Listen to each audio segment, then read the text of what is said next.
Los seres vivos, como los seres humanos, estamos formados por células y distintas sustancias que estas mismas fabrican.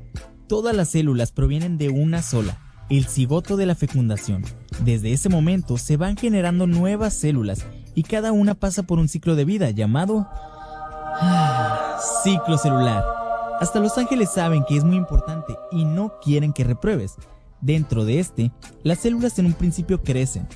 Algunas realizan su función especializada, después duplican su material genético, crecen un poco más, hasta por último dividirse en dos nuevas células hijas. Bueno, creo que ya es suficiente. Como comentaba, hay excepciones de células que nunca llegan a dividirse. Por ejemplo, las neuronas del sistema nervioso o las células del músculo cardíaco. Una vez que estas mueren, no se recupera la cantidad original. Ahora veamos las etapas del ciclo celular.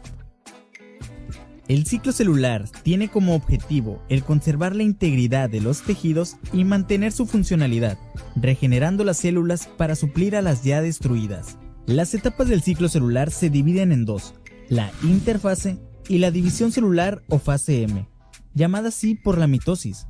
La interfase es la etapa donde la célula permanece por más tiempo. La interfase se divide en tres fases: G1 o GAP1, fase S de síntesis de replicación del ADN, y G2 o GAP2. La etapa de división se divide en dos fases: mitosis, donde se realiza la cariocinesis o división del núcleo, y la citocinesis o división del citoplasma. En las células de línea germinal, como en los óvulos y los espermatozoides, en vez de mitosis, se da la meiosis. Expliquemos los detalles. En la primera fase, G1, la célula aumenta su tamaño debido a que sintetiza una alta cantidad de proteínas, aumenta el número de mitocondrias y otros organelos y se prepara para la duplicación de su ADN. De esta fase, la célula puede continuar el ciclo a la fase S o a otra fase fuera del ciclo, llamada fase G0.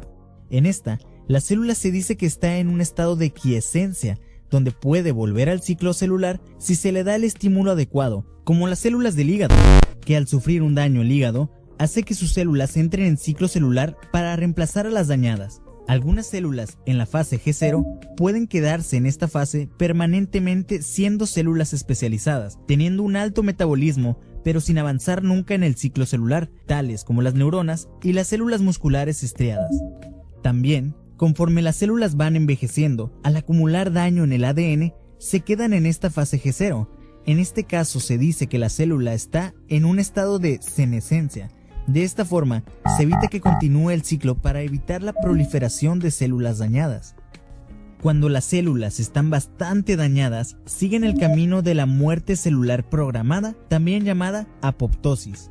Las células que sí logran avanzar a la fase S, en ella sintetizan proteínas nucleares, se duplican los centrosomas que contienen 2 centriolos cada uno y después, lo más importante, duplican su número de cromosomas, pasando de tener 23 pares de cromosomas sencillos a 46 cromosomas de estructura doble. Después, la célula pasa a la fase G2, la última de la interfase, donde aumenta la síntesis de proteínas y crece más el tamaño de la célula. Seguido de esto, la célula pasa a la etapa de división celular. Primero a la mitosis, que comprende 4 subfases: profase, metafase, anafase y telofase. En esta última subfase se da la cariocinesis, donde se divide el material genético en 2 núcleos que se distribuyen hacia ambos polos opuestos de la célula.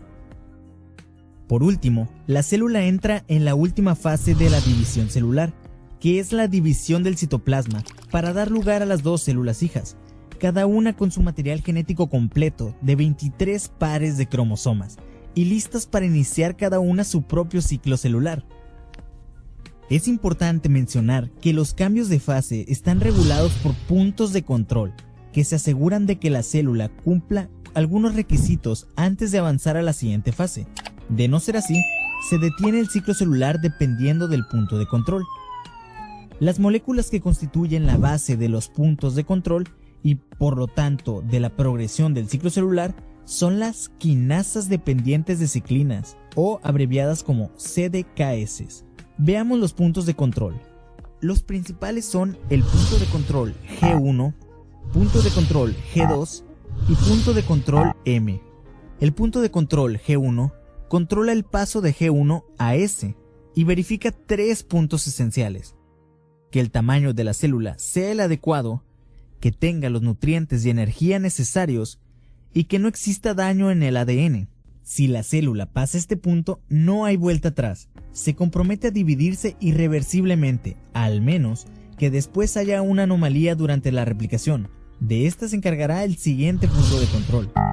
El punto de control G2 se encarga del paso de G2 a la fase M y verifica que no esté dañado el ADN y que la replicación haya sido completa durante la fase S. Si no es así, la célula trata de arreglar el ADN y si existe un daño irremediable, se ejecuta un mecanismo de apoptosis o muerte celular programada.